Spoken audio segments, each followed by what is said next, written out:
the Damon Runyon Theater.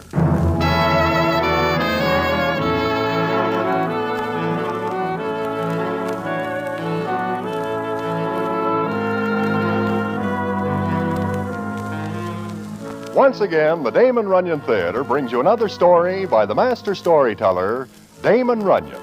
And this one, a story goes with it. And to tell it to you, here is Broadway. Thanks. Well, it is of a racing time at Saratoga, and I am there.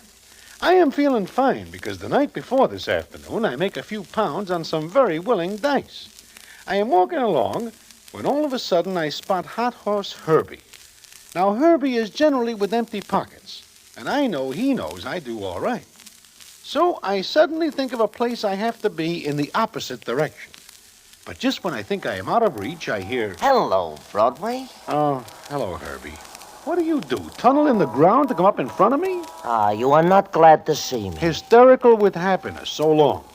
Broadway... The answer is no. I do not ask you anything. The gleam in your eye does. I hear about you and the little cubes last night. Herbie, I have got to pay the mortgage on the old farm in Indiana. I am sending a brother through college, and my sister in California wants to come home. You are never in Indiana. You never have a brother, much less a sister. How much, Herbie? Broadway, I do not ask you for a red cent. I never open my kisser about dough. In fact, I just wish to wish you a good afternoon. Take it easy, Broadway. I will see you some other time.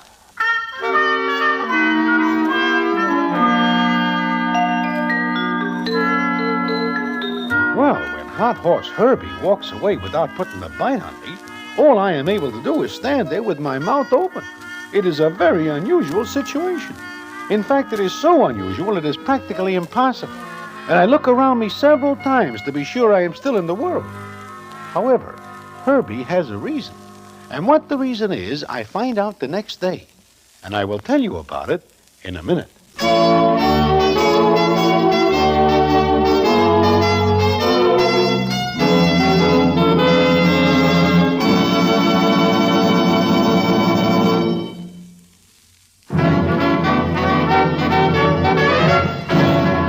And now, back to the Damon Runyon Theater and the famous A Story Goes With It.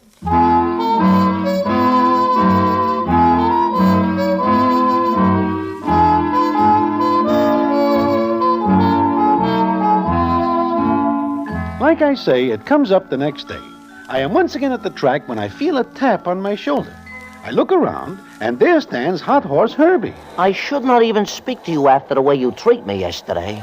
Just like I am a leopard. I am sorry. I figure you for a touch. Hey, that reminds me. I open my big mouth. At Broadway, do you wish something good in the fort tomorrow? Herbie, look, you have always got a horse that is something good.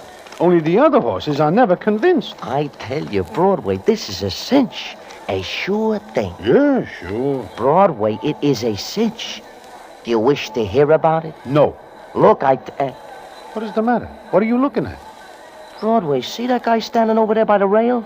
The sad-looking character? Him. I dislike the way he stares at me. Who is he? I never see him before in my life. He seems to know you because he is coming over. And you will excuse me Wait a minute. Stay with me.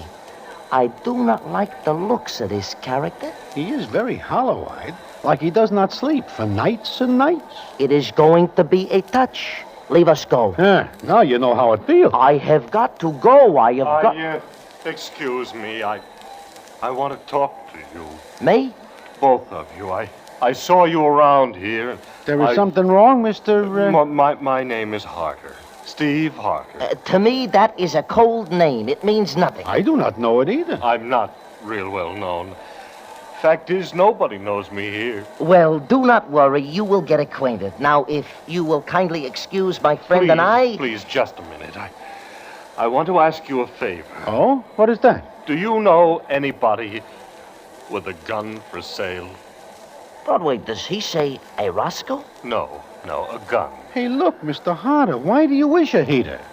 Gun. You have it your own way. Why do you wish a gun? To kill myself. Oh, is that all? Well, I may be able to give you the name of a guy Herbie, what are you doing? Doing this citizen a favor. He asks us, does he not? Mr. Harder, why do you wish to kill yourself? I lost all my money. All but $50. He is a wealthy man, and he wishes to knock himself over. He is nuts. You don't understand. I had over $500. I don't dare go home to my girl. Look, Mr. Harder, take the $50 and go home. I live in Illinois. Practically a foreigner. Please, do me a favor and tell me. No, go away. You are loony. You can have the gun after I'm through with it. Thanks. Come on, Herbie. Yeah. Goodbye, Mr. Harder. For $50, I will... Herbie, the guy is nuts. Leave him alone. Broadway, you queer a deal for me. I know where I can get a Roscoe for $30. I take his 50 and make 20, and what does he care? Herbie, I know where there is a nice, quiet job in the morgue. It will suit your personality fine. I do all right this way. Why do I want a job? Forget it. Now, goodbye. Now, wait. I remember. I am telling you about something good in the fort tomorrow. Never mind. Broadway, you do not understand. This is not a ordinary tip. It is a special, extra special. No. Broadway, What? a story goes with it. I do not care. A story? A story. Well, Listen, you come with me where? to the stable. I wish you to see something. What? A horse by the name of Never Despair. What? Herbie, I will not insult other horses I may wish to bet on by associating with that caterpillar. I tell you, there is a story goes with it. And Broadway, a very good story.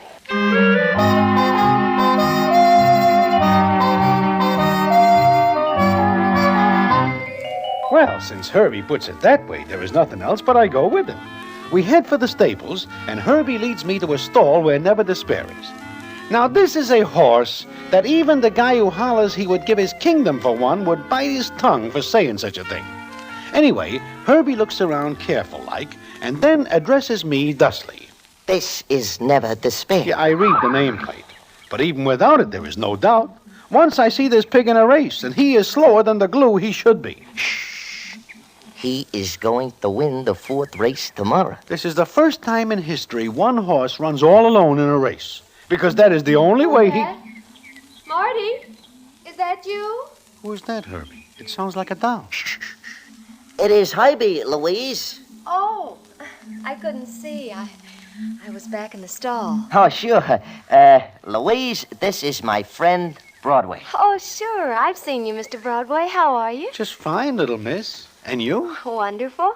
Did you come to look at Never Despair? Yeah. We wish to give him the once-over. He's not in very good shape, is he? Well, one never knows about a horse. That is right. One never knows. Open the stall door for me, will you? Oh, sure. Thank you. It's a little hard getting around in a wheelchair. Oh, you do all right, Louise. Of course. It's all right, Mr. Broadway. Don't look so sad. I'm used to it. Ever since I was 9. Oh, how old are you now, Louise? 17.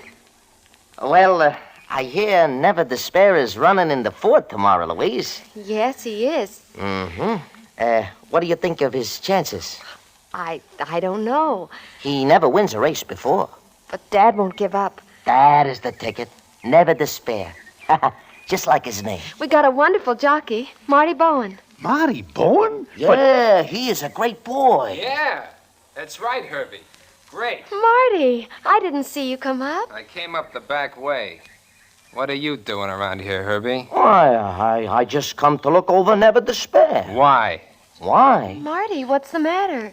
Why are you looking like that? I just don't like the idea of him coming around here. That's all. Marty, you got me wrong. Yeah, I guess so. How you feeling today, honey? Me? Shut up. Herbie, let us go. Oh, no, please don't go. I never get much chance to talk. Okay, little miss. Feeling any better, Louise? Sure. I just told Herbie and Mr. Broadway that you're riding Never Despair tomorrow. Oh, you told him, huh? Why, yes. Shouldn't I? Well, they'd find out anyhow. Now, look, baby, maybe you'd better let me wheel you back to the hotel. You shouldn't be knocking yourself out like this. All right. I'll be back in a minute. I left my coat in the tack room. Well, I guess I will be going. Just a second, Herbie. Yeah? What are you doing here? Oh, just wandering around. Then keep wandering. What are you so touchy about, Marty? Look, anytime a guy like you comes around, there's something cooking. There is. Like what, for instance, Marty? Beat it, Herbie. Well, sure. Come on, Broadway. Yeah, like I say before, let us go. Now, it strikes me as very strange that a jockey like Marty Bowen is riding Never Despair. Also, it is more than just strange that Herbie knows something about the race. Also, Marty acts suspicious indeed. I am thinking about all this when Herbie says to me, Well, how does it look to you, Broadway? I am trying to figure that out, Herbie. Now, what do you say if I tell you that the 4th tomorrow is gonna be a boat race? Boat race? You mean that race is going to be fixed? That is it? You are crazy. It is practically impossible. Not when a guy is in love with a doll. Who is in love with who, and what has love got to do with horses? Everything. Listen. It is fixed for Never Despair, the cop. Now I know you are crazy. Why, if that nag so much as finishes the same day as the other GGs, the judges will look for something fishy. Nevertheless, Never Despair will win. But the last time I asked you why. Look, Marty is in love with Louise. Now, her old man owns Never Despair, but he has not got a nickel in the world. Herbie, this story is getting more than somewhat mixed up. If you will listen and not interrupt so much, I... Go ahead. All right. Now, Marty Bowen knows Never Despair has not got a chance. So, he fixes it with the other jockeys to take their time. Why, he will be ruled off for life. Only if anybody finds out about it. So all the other jockeys in the race know. But they will not tell. Herbie, you stand there and tell me that a race is going to be a shoo-in for Never Despair, and 5 other jockeys take the chance of being set down for good? I do not believe it. But all the jockeys know Louise.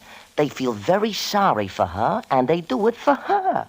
They pick a race where there will be very little dope bet. That way, nobody gets hurt. You mean Never Despair will win the purse? Now you get it. And Louise will go to a specialist and be fixed up. There is a doc that can do it, but he is expensive. Well, look, why does not Marty just give Louise the dough if he is in love with her? Marty does not have a dime. Herbie, I do not like this. Like it or not, that is the story, I tell you. Wait a minute. How do you know all about this? I overhear a conversation between Marty and the other jockeys yesterday morning. They are in a hotel room next to mine. I just happened to be next to the wall at the time. Oh, I see. So what are you going to do? Are we alone? Bet on Never Despair.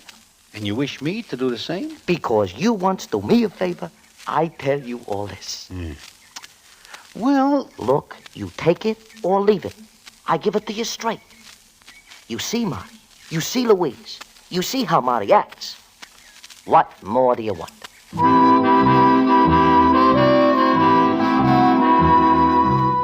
with that, Herbie leaves me. Now, I do not like the sound of the whole thing. There are judges and stewards who keep racing on the level, and if anybody is caught putting a gimmick on the game, it is too bad. Now, what happens the next day in the fourth race, and how things turn out, is something indeed. And I will tell you about it in a minute.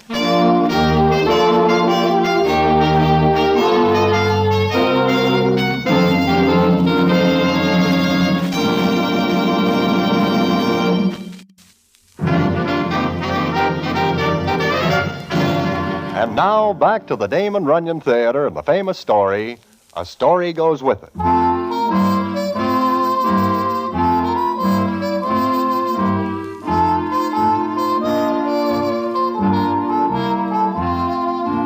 Well, it comes up the next day, and I am at the track as per usual. I am still thinking about what Hot Horse Herbie tells me when he comes to me and says, The next race, is it, Broadway? I know. You are going to bet it? Well, How about you, Herbie? I am flat broke. Now it comes out. Look, do I not show you the way? Do I not impart the secret to you? A $5 is all I ask. Well, okay, Herbert. Here is the fence. Swell. Now, do not forget. Never despair. And whatever you do, Broadway, do not breathe a word to anyone. Look at the odds. So far, Never Despair is due to go at 40-1.